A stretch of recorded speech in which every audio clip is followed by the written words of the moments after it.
তুমি এমন একটা ব্যক্তি যে কয় আয়োহের পিছনেই যাও, গেলে পরে তোমার ক্ষতি হয়, লাভ হয় না।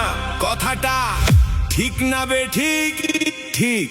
রাগ করলা? না না, যখন তোমার কাছে টাকা পয়সা থাকে, তখন তোমার পাশে মা বাবা বন্ধু বান্ধব সবাই থাকে। যখন তোমার কাছে টাকা পয়সা থাকে, তখন তোমার পাশে মা বাবা বন্ধু বান্ধব আত্মীয় স্বজন কেউ থাকে না। কথাটা ঠিক না বে ঠিক? ঠিক ঠিক। রাগ করলা? না না, এই কথাগুলো আগে পিছে কারো কাছে বলছিলাম না। তুমি মানুষের পিছনে হাজার হাজার টাকা নষ্ট করো, তোমার পিছনে কেউ 10টা টাকা ক্ষতি করে না। এটা কি ঠিক না বে ঠিক? ঠিক ঠিক। রাগ করলা? না না, না না, এই কথাগুলা আগে পিছে কারো কাছে বলছিলাম না। তুমি মানুষের পিছনে হাজার হাজার টাকা নষ্ট করো, তোমার পিছনে কেউ 10টা টাকা ক্ষতি করে না। এটা কি ঠিক না বে ঠিক? ঠিক ঠিক। আরেকবার কও বিসমিল্লাহ। বিসমিল্লাহ। আরেকবার কও সুবহানাল্লাহ। সুবহানাল্লাহ।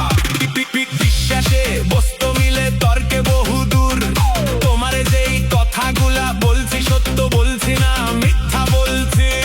জি, সত্য বলছেন। তুমি এমন একটা ব্যক্তি মানুষের দুঃখ কষ্ট দেখতে পারো না, দাগো পাশে গিয়া দাঁড়াও, কিন্তু তারাই তোমার ক্ষতি করার লাইগা পিছনে ঘুরে। কথাটা ঠিক না বে ঠিক? ঠিক ঠিক। রাগ করলা?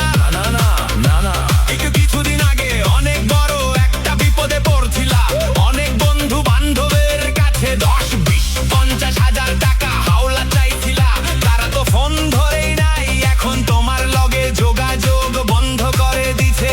কথাটা ঠিক না বে ঠিক? রাগ করলা?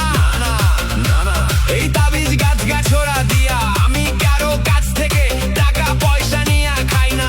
তোর কাছ থেকে সামান্য কিছু টাকা নিয়া আমি এক সন্ধ্যা হোটেলে খামু দিতে পারবি? পারবো, পারবি, পারবো। থাক, লাগবো না তোর মনটা অনেক বড়, কেউ তোর কাছে 50 টাকা চাইলে তুই তারে 5,000 টাকা দিয়া দেশ কি? কইছি বুঝতে পারছো? কি পারছে? আরেকবার কবি বিসমিল্লাহ। বিসমিল্লাহ। বিসমিল্লাহ। বিসমিল্লাহ। বিসমিল্লাহ বলার সাথে সাথে তুই আমারে 5 টাকা দিবি। হ্যাঁ। তোরে এক টুকরা গাছ দিয়া যামু, এই গাছটা তুই নিয়ম মতন ব্যবহার করবি, আল্লাহ তোরে মুক্ত করবো কি? করিছি বুঝতে পারছো? জি।